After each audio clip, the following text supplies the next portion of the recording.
వైజాగ్‌లో జూలై 24న BNR golden diamonds opening సందర్భంగా మెగా ఆఫర్స్.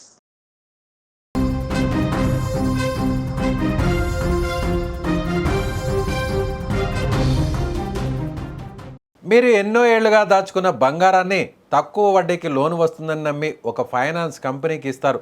ప్రతి నెల వడ్డీ కూడా క్రమం తప్పకుండా చెల్లిస్తారు. కొన్ని నెలల తర్వాత లోన్ మొత్తం చెల్లించి మీ బంగారం తీసుకెళ్లాలని వెళ్తే మీ బంగారం మా దగ్గర లేదు అని చెప్తే మీ పరిస్థితి ఎలా ఉంటుంది? అచ్చం ఇలాంటి షాక్కు గురయ్యారు హైదరాబాద్లోని దాదాపు 40 మంది కుటుంబాలు. కేపీహెచ్బి పోలీస్ స్టేషన్ పరిధిలో వెలుగులోకి వచ్చిన ఈ ఘటనలో ఏకంగా 10 కోట్ల విలువైన బంగారం మాయమైనట్లు ఆరోపణలు వినిపిస్తున్నాయి. అసలు ఈ మోసం ఎలా జరిగింది? ఒక ఫైనాన్స్ మేనేజర్ ఇంత పెద్ద స్కామ్ ఎలా చేశారని బాధితులు ఆరోపిస్తున్నారు. ఇప్పుడు పూర్తి కథనం తెలుసుకునే ప్రయత్నం చేద్దాం. హైదరాబాద్లోని కేపీహెచ్బి 6th ఫేజ్లో ఉన్న ముత్తూట్ ఫైనాన్స్ శాఖలో ప్రియాంక రెడ్డి అనే మహిళ మేనేజర్గా పనిచేస్తున్నట్లు సమాచారం. ఈమె వద్దకు గోల్డ్ లోన్ కోసం వచ్చిన కస్టమర్లకు ఒక ప్రత్యేక ఆఫర్ ఉందంటూ చెప్పేదని బాధితులు ఆరోపిస్తున్నారు.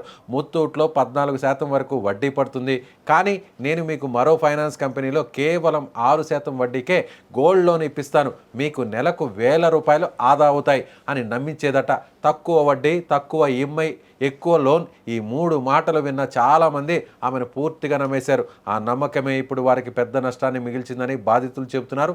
బాధితుల కథనం ప్రకారం ముత్తూట్ ఫైనాన్స్లో ఉన్న గోల్డ్ లోన్ను మూసివేసి బెస్ట్ గోల్డ్ ఫైనాన్స్ అని మరో సంస్థలోకి మార్చేస్తానంటూ ప్రియాంక రెడ్డి చెప్పిందట.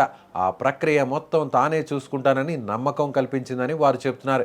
ఇక్కడే అసలు మోసం మొదలైందని ఆరోపిస్తున్నారు. కొంతమంది కస్టమర్లు బంగారంపై వారికి తెలియకుండా టాపప్ లోన్లు కూడా తీసుకున్నట్లు బాధితులు చెబుతున్నారు. ఇటీవల బంగారం ధరలు భారీగా పెరగడంతో అదే బంగారంపై మరింత రుణం తీసుకునే అవకాశం వచ్చింది. ఆ అవకాశాన్ని ఉపయోగించుకొని అదనపు లోన్లు తీసుకున్నట్లు బాధితులు ఆరోపిస్తున్నారు. అంతేకాదు, ప్రతి నెలా చెల్లించాల్సిన వడ్డీని కంపెనీ ఖాతాకు కాకుండా తన వ్యక్తిగత బ్యాంక్ ఖాతాలో వేయాలని చెప్పేదని కూడా బాధితులు ఆరోపిస్తున్నారు. కస్టమర్లు కూడా మేనేజర్ చెప్పిందంటే నిజమే అనుకొని ప్రతి నెల డబ్బులు ఆమె అకౌంట్కు పంపించేవారని చెబుతున్నారు. కొన్ని రోజుల క్రితం ఒక కస్టమర్ తన లోన్ మొత్తాన్ని పూర్తి చెల్లించి బంగారం తీసుకెళ్లేందుకు వెళ్ళాడు. కానీ అక్కడ అతనికి ఊహించని సమాధానం ఎదురైంది. తన బంగారం అందుబాటులో లేదని చెప్పడంతో అనుమానాలు మొదలయ్యాయి. మరో బాధితుడు, ఇంకో బాధితుడు ఒక్కొక్కరుగా విచారించగా అందరికీ దాదాపు ఒకే పరిస్థితి ఎదురైనట్లు సమాచారం. దీంతో తాము మోసపోయామని గ్రహించిన బాధితులు ఒకరినొకరు సంప్రదించడం ప్రారంభించారు. చివరకు దాదాపు 40 మంది కలిసి కేపీహెచ్బి పోలీస్ స్టేషన్కు వెళ్లి ఫిర్యాదు చేశారు. బాధితుల ఫిర్యాదు మేరకు పోలీసులు కేసు నమోదు చేసి దర్యాప్తు ప్రారంభించినట్లు సమాచారం. మొత్తం ఎంతమంది బాధితులు ఉన్నారు? నిజంగా 10 కోట్ల విలువైన బంగారం మోసపోయిందా? ఇందులో మరెవరైనా ప్రమేయం ఉందా? వడ్డీ డబ్బులు ఎక్కడికి వెళ్ళాయి? టాపప్ లోన్ల ద్వారా ఎంత మొత్తం తీసుకున్నారు అనే కోణాల్లో పోలీసులు విచారణ చేపట్టినట్లు తెలుస్తోంది. దర్యాప్తు పూర్తయితే ఈ కేసులో మరిన్ని సంచలన విషయాలు వెలుగులోకి వచ్చే అవకాశం ఉంది. ఈ ఘటన మరోసారి ఒక విషయాన్ని గుర్తు చేస్తుంది. ఫైనాన్స్, బ్యాంకింగ్ వ్యవహారాల్లో ఎలాంటి చెల్లింపులు చేసినా అవి తప్పనిసరిగా కంపెనీ అధికారిక ఖాతాకే వెళ్తున్నాయో లేదో నిర్ధారించుకోవాలి. ఎవరైనా ఉద్యోగి వ్యక్తిగత ఖాతాలో డబ్బులు వేయమంటే వెంటనే ఆ సంస్థ ఉన్నతాధికారులతో ధృవీకరించడం చాలా ముఖ్యం.